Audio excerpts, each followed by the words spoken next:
Today's book is When Will Jesus Bring the Pork Chops by George Carlin. And I mean, this book isn't really what you think. It's a bunch of weird tangents. It's a bunch of, political statements, consumerist statements. And it's really just Carlin intertwining his comedic bits with social commentary. And it is very, very insightful. It is very, very entertaining. And it is a nice change of pace from everything else I've been reading. I feel like I've been reading really granular stuff, really boring stuff, really philosophical stuff, and it's nice to have a change of pace. I've heard people consider Carlin a philosopher, but I think that's a disservice to Carlin because philosophers try to explain life and make it boring. They try to explain life and fix it into a system. This is really what Nietzsche was against as well. If you read Beyond Good and Evil, he was destroying all set beliefs, all set ideologies, but Carlin does it in a way where it's joking. Carlin does it in a way where he laughs. It's almost like Camus. It's almost an absurdist philosophy. It's almost an absurdist worldview where he points out everything wrong, everything that's weird, how our society is really, really screwed up, how it's really, really messed up, but he laughs at it. And the thing about Carlin is there's probably something you don't agree with him on, but he makes a good point.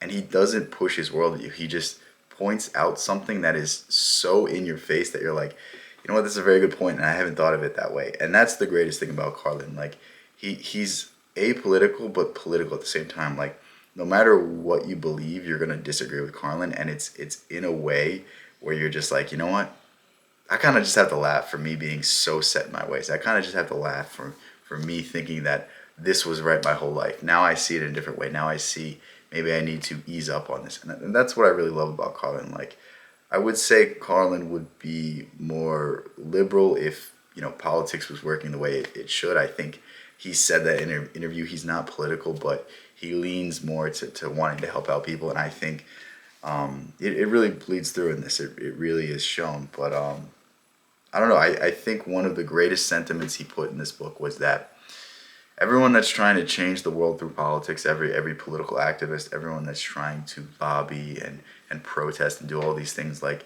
it's not going to solve anything. The corrupt government officials are going to continue to be corrupt. They're going to continue to lie. They're going to continue to promise all of these things, and the minute they get into office, they're going to do nothing. All you can do is affect yourself and affect your community. Be the change you want to see in this world. As Gandhi said, you need to be the change before you can see it in the world. And I think that is one of the greatest sentiments, and it is one of the deepest things, and it is just so refreshing to hear it from somebody. It's so refreshing to not have a set belief system, to just see through all the bullshit and just laugh and just smile. And it's like the greatest thing about Carlin is like in a world full of just fake people, he was so authentic. In a world full of people who are trying to sell you one ideology, who are trying to push you to the conservative side, push you to the liberal side, push you to, oh, we need to become socialists, oh, we need this, we need, like, Carlin's just like, these people all have their interests and they're trying to win you to their side. They're trying to gain some sort of power, and it's just, I really love it. I really love it. I really enjoy reading Carlin because unlike everyone else that kind of believes this stuff, he's not trying to sell you anything. He's just trying to make you laugh, and it's just a beautiful book. I think there's parts of it that you're going to disagree with. I think there's parts of it you're not really going to be like, what is he saying? Like some of the tangents, like I was like, am I reading a schizophrenic journal? And then I remember it's Carlin, and I'm like, all right, that's just how this guy works. This guy's a creative. This guy's a comedian.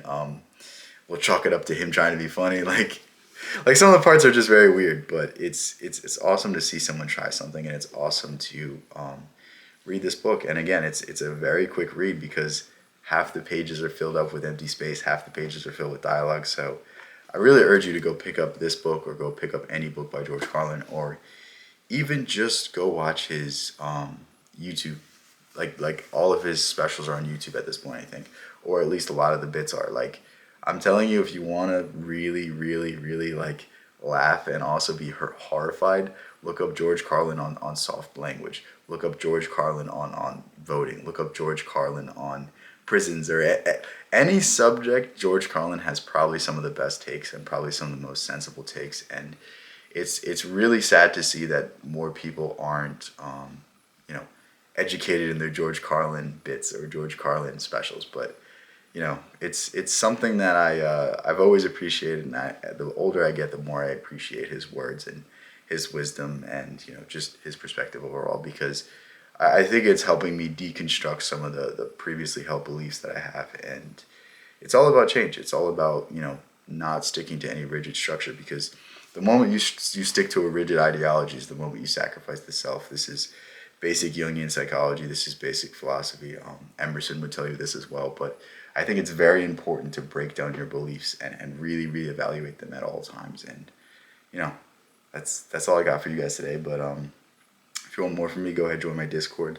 That is when I talk about what I'm streaming, the books I'm reading, the things I'm interested. I send quotes. I think other people are starting to get more and more active in that as well. So I think we're probably going to start a book club soon in there. That's going to be really fun. It's going to be really fun to... It's one thing for me to have my own ideas about it.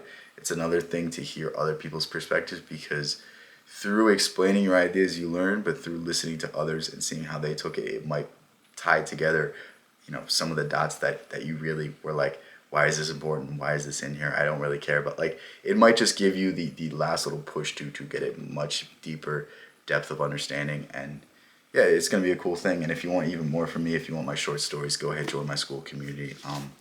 That's something that I'm going to hopefully build up more. I want to start writing even more. But right now I'm not feeling super creative. I'm not feeling super inclined to write, so I'm not going to force myself. But you might see a new short story out very soon. So hopefully that excites you. Hopefully you're interested in that. But again, love you guys so much. Thank you guys for all the support. I just want to say, like, the overall positivity on this channel is just baffling to me. I don't think I've ever felt so much love. I don't think I've ever felt so much goodness. And maybe we're wrong sometimes. Maybe we go too much. Maybe we go to our emotions too much. But overall, I think we're heading in a good direction. I think we're doing great things, and there's more to come. And thank you for being part of this journey. Peace out.